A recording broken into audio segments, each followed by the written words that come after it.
बेच के पिएंगे। सखी हमारो भतार दारू रे, रात भर पियला दारू रे, धके पाजा में दहिया झक जोर देल बा। अरे हम कुछ भी कर रहे, उससे तुमको क्या करना है?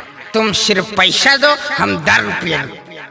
रात ओढ़ाना बिछाना सारा कोड़ दले बा, चुमा ले वही में मुंह पा कोड़ दले बा। रात ओढ़ाना बिछाना सारा कोड़ दले बा, चुमा ले वही में मुंह पा कोड़ दले बा। रात ओढ़ाना बिछाना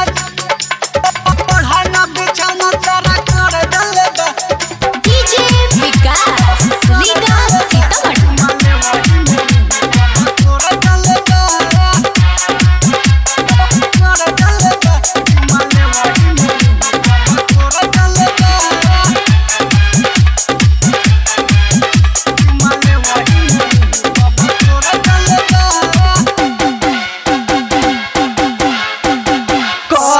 बारा दादा मारे पेन्हला फाटल जमारे।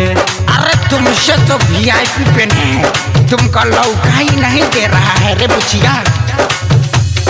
करेला बारा दादा मारे पेन्हला फाटल जमारे। एकरा चाल रहन से माथा ठोकतारिया मारे। रात भर हम के जगावे रे, न बिजली में कीली लगावे रे, धके नरमी कालाई चूड़ी फोड़ देले बा। अरे जो तुम्हारा बाप सोना के गहना दिया था वो कहाँ रखी हो? लाओ, हमको बेचना है, पिएंगे दारू। रात ओढ़ाना बिछाना सारा कोड़ दले बा, चुमा ले वही में मुंह पा कोड़ दले बा। रात ओढ़ाना बिछाना सारा कोड़ दले बा, चुमा ले वही में मुंह पा कोड़ दले बा।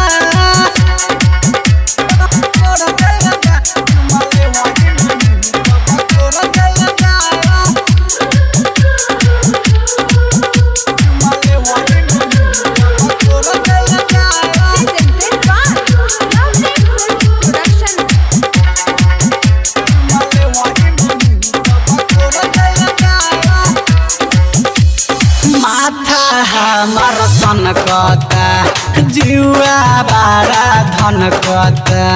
अरे तोर माथा धन के चाहे फन के, उसे हमारा घा करे के बातें पैसा दे। माथा हमार सन कता जुआ बारा धन कता। पहले बाई उलटी जब से ओढ़ाना बिछावा ना महकता।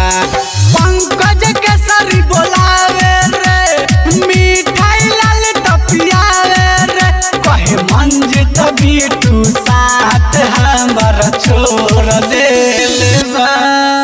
अरे डार्लिंग, मेरे को जब छोड़ रही है तो कहीं जाओ, जहन्नुम जाओ, नरक जाओ, बस मेरे को पैसा रात ओढ़ाना बिछाना सारा कोड़ दले बा, चुमा ले वही में मुंह पा कोड़ दले बा।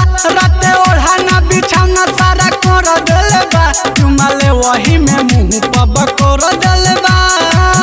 सखी हमारो भतार दारू रे, रात भर पियला दारू रे, धके पाजा में दहिया झक जोर देल बा। अरे हम कुछ भी कर रहे, उससे तुमको क्या करना है? तुम सिर्फ पैसा दो, हम दारू पिएंगे।